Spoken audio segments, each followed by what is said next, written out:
Então, alguém interpretou o meu choro, interpretou corretamente, né? Tem um psicanalista, que agora eu estou esquecendo o nome dele, só eu lembro o nome do livro. Ele escreveu um livro chamado Um Espanto Tão Intenso. E ele diz o seguinte: se quando o bebê chora, a mãe não interpretar corretamente o choro do bebê, o bebê vai ficar completamente desequilibrado. Suponhamos que o bebê chora com fome e a mãe começa a embrulhar o bebê. Esse bebê está com calor. Aí o bebê chora porque está chichado. E a mãe taca a mamadeira para o bebê. Certo? A mãe interpreta o choro do bebê. O choro do bebê é a mesma coisa. É voar. E olha que eu tive 4. Sei todo tipo de voar. E espero ter interpretado, pelo menos em parte, o choro. Para que os meus filhos tenham alguma sanidade. Certo? Espero ter interpretado, pelo menos em parte, o choro. Nós estamos aqui porque alguém significou para nós. E isso não é objetivo, é subjetivo. A ciência vai lidar sempre com esse paradoxo. E nunca com a dualidade opositiva do racional e do irracional, do objetivo e do subjetivo, do consciente e do inconsciente. As coisas estão sempre integradas. E é por isso que nós estamos sendo instados, né, a ter uma outra atitude diante da realidade, da complexidade das coisas. Para quem estudou, começou a estudar aos 16 anos de idade, vocês não sabem como é difícil transitar para esse mundo. Porque eu venho de uma tradição completamente diferente dessa. Eu venho da tradição do saber narrativo. A gente não sabe como faz, mas faz. A gente não sabe como faz, mas faz. E eu sempre me lembro do exemplo da manteiga lá do Acre. Você sabia que lá no Acre, desculpa o parêntese, isso não é muito científico. Lá no Acre nós tínhamos uma indústria estatal, que processava leite e fazia manteiga. Tem estatal para tudo. E essa estatal se chamava Sila. Depois de muito tempo de corrupção seguida, ela fechou.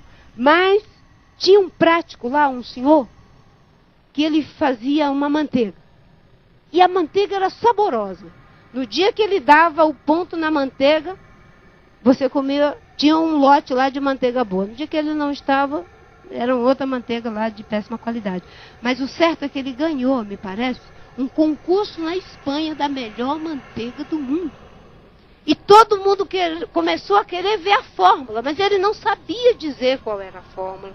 E ele morreu antes que os técnicos da Embrapa e as pessoas e os cientistas conseguissem decodificar a fórmula da manteiga. E nunca mais nós pudemos comer daquela manteiga.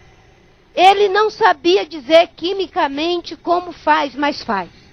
E aí tem um psicanalista italiano chamado Marialetti, que ele disse o seguinte: o homem aprendeu a usar a força dos ventos para navegar antes de descobrir as leis da dinâmica eólica. E que bom que é possível isso. Que bom que é possível isso. Há ou não um processo de retroalimentação entre o saber científico baseado nos postulados denotativos de certo e de errado e o saber tradicional de quem tem conhecimentos associados aos recursos naturais. Isso é válido para o índio, para o seringueiro, para o içara, é válido para o agricultor tradicional, que não sabe fazer o melhoramento genético que a Embrapa sabe fazer, mas ele dá uma grande contribuição quando aporta o seu saber, acumulado em centenas ou milhares de anos de relacionamento com aquela prática. Não sabe como faz, mas faz. Porque sabe escutar, sabe perceber e sabe fazer. É para essa junção que eu acho que nós estamos sendo instados a juntar a tradição e a modernidade. Olha que coisa fantástica. Os satélites de vocês aqui nos ajudam a ver a propagação das ondas e ajudam a dizer que a onda vai chegar, e muitas pessoas se salvaram graças a essa ciência, que deu o alerta. Não foi possível salvar a todos, porque é algo tão avassalador, tão grandioso, que nós temos que declarar aí a nossa impotência, a nossa humildade, e sermos ousados ao mesmo tempo, para não ficarmos paralisados por isso, não é?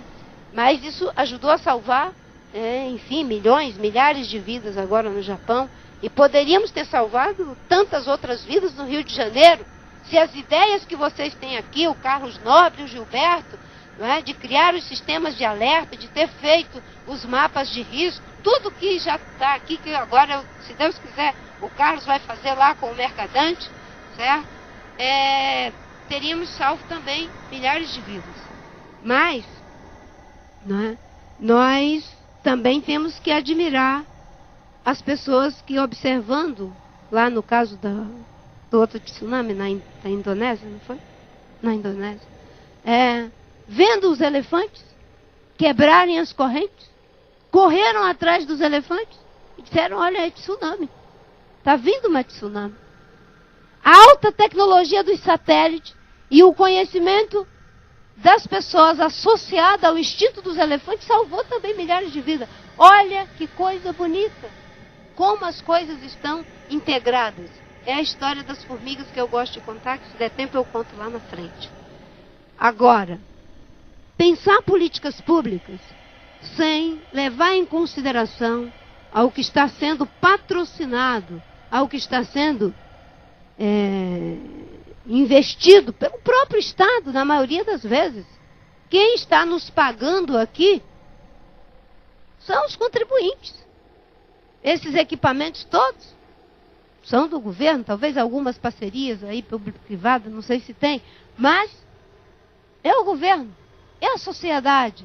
E a sociedade paga, e muitas vezes a política ignora a grande contribuição no processo de decidir. Aí a decisão é feita em cima de algum interesse que não leva em conta aspectos que precisam ser considerados como objetivos, sem se separar do subjetivo, que são os valores. Qual é o valor que diz que está por trás de quem decide sacrificar os recursos de milhares e milhares de anos pelo lucro de apenas algumas décadas? Isso são valores. A escolha está no campo dos valores, da ética. A ciência está dizendo, e o projeto Rios Voadores, lá do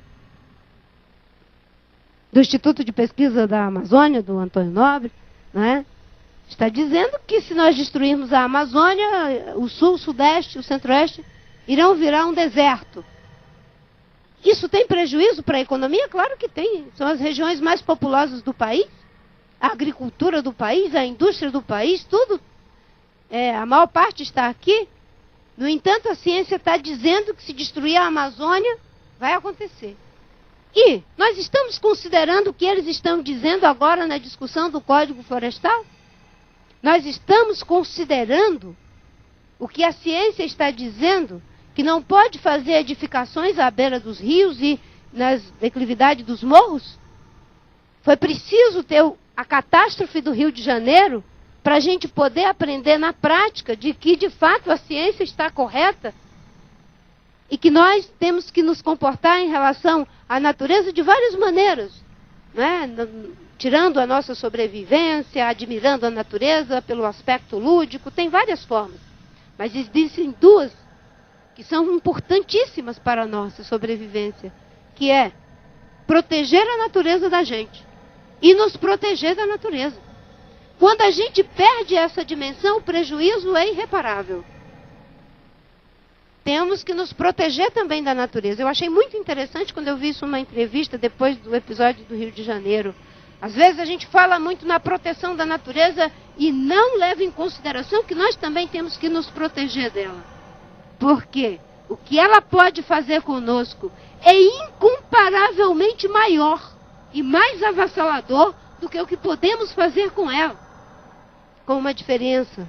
Nós somos a parte da natureza que significa, que escuta, que vê e transforma em algo que só nós conseguimos transformar em sentido, em significado, em significação. Transformamos em palavras, não em palavras de papagaio, mas palavras dotadas de sentido. E se estão dotadas de sentido, elas devem, não é, ser direcionadas para o campo das transformações necessárias. E as transformações, elas acontecem.